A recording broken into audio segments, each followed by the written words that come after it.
O herpes zoster, também conhecido como cobreiro, é um tipo de herpes que se manifesta de uma forma diferente do tão popular herpes comum.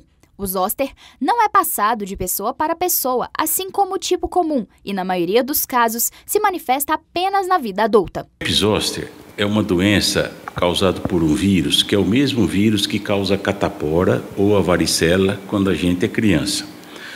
Quando a gente é criança, a gente entra em contato com esse vírus, ele provoca doença, catapora, e essa doença sara sozinha em 10, 15 dias. E esse vírus, ele fica dormindo no nosso corpo por longo tempo. E, na grande maioria das pessoas, ele fica dormindo o resto da vida. Mas em algumas pessoas, principalmente acima de 50, 60 ou 70 anos, esse vírus acorda e ele compromete um nervozinho da pele, um trajeto desse nervo na pele.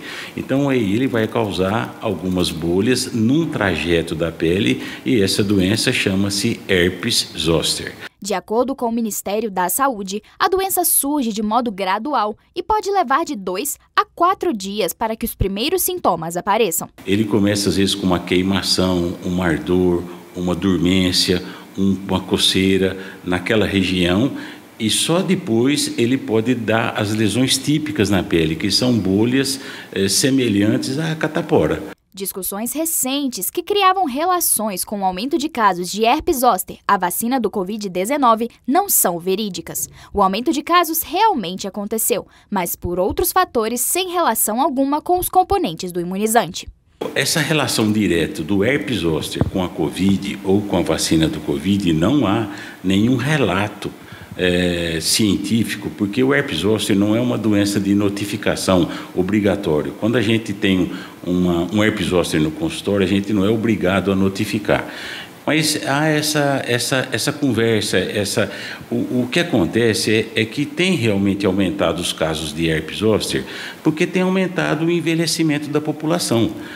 O Brasil está eminentemente envelhecendo a cada ano. E como é uma doença que acomete principalmente pessoas acima de 50, a gente tem muito mais aumento de envelhecimento proporcionalmente do que casos de herpes.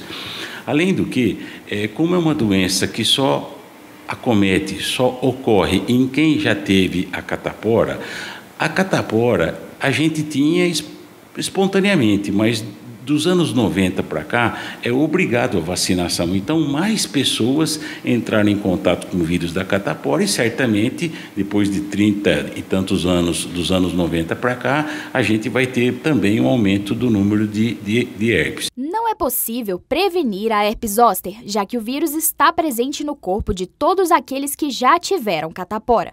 Mas boas práticas de saúde podem fortalecer o sistema imunológico para que a doença nem chegue a se manifestar. Naturalmente que a gente tiver uma qualidade de vida, sono saudável, exercício, uma paz de espírito, a nossa imunidade vai estar bem melhor do que quem tem alguma doença concomitante crônica, como diabetes, como alguém que faz um tratamento de câncer. E essas pessoas podem, às vezes, ter uma facilidade de ter a doença. Existe também a vacina para o herpes, que em alguma faixa etária, algum caso específico, pode ser benéfico, porque diminui muito a chance de vir a ter o herpes zoster. Mas o que a gente chama atenção é que quando a pessoa começa a ter alguma alteração de queimação, coceira, dor, deve procurar orientação médica, porque se a pessoa começar a tratar até umas 72 horas com tratamento específico, a chance de ter algum comprometimento, algum desconforto com a doença é mínimo.